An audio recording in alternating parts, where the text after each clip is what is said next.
Et seul, Staline, qui a éliminé tous les opposants, décide de construire le socialisme dans un seul pays.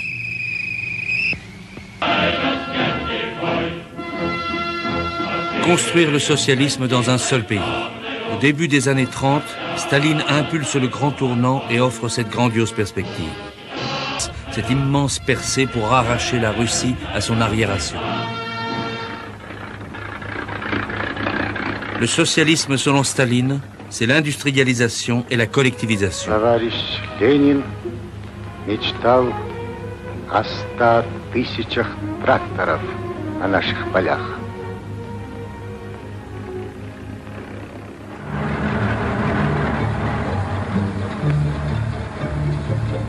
La marche en avant, cette seconde révolution russe impose la collectivisation totale. L'orientation est limpide.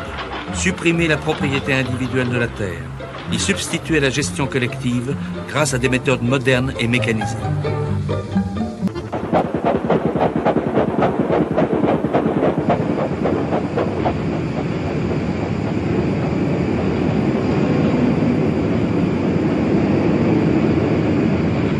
Moscou lance le premier plan quinquennal et annonce des chiffres extravagants qui contribuent à l'édification d'un mythe.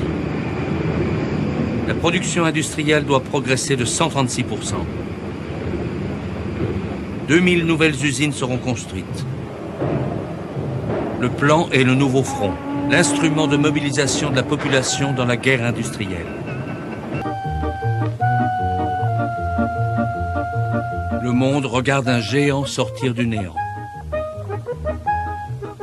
Le volontarisme communiste s'empare de la technique. L'industrialisation donne au pays une infrastructure moderne qui transforme une Russie rurale et archaïque en une société urbaine. 30 millions de paysans sont déracinés. C'est la plus grande et la plus rapide urbanisation de l'histoire.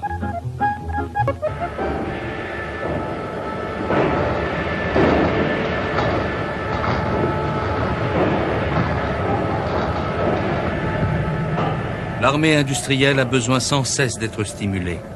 On exalte le facteur humain, on vante le travailleur de choc et l'émulation socialiste. Le communisme a besoin de héros. Celui des années 30 est un mineur. Stakhanov a mis au point une méthode pour extraire du charbon et pulvériser les normes habituelles de production.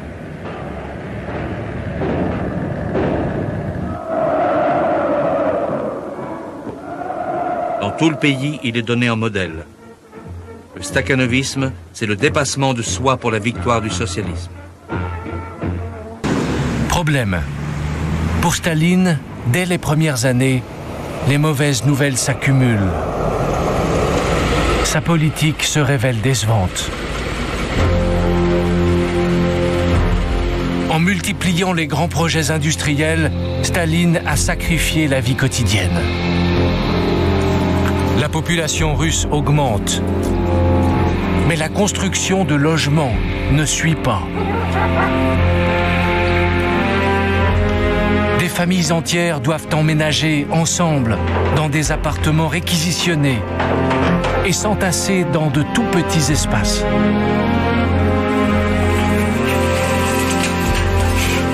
Le niveau de vie se détériore.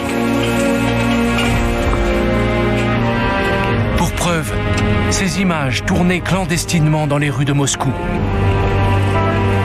Elles constituent un des rares témoignages de la pauvreté au début des années 30. C'est cette riche Anglaise, Lady Mountbatten, qui au cours d'un voyage a filmé avec sa caméra personnelle.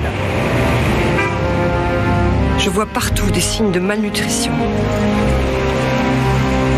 On m'a raconté que ce vieil homme qui fouille dans les poubelles est un ancien aristocrate. Et que celui-ci était un professeur réputé à l'époque des tsars. Voici un petit garçon qui est tout seul et qui me demande de l'aide. Les vitrines des magasins sont presque vides. Surtout, les files d'attente sont interminables. Dans la queue, certains restent toute la journée à attendre, sans rien pouvoir acheter.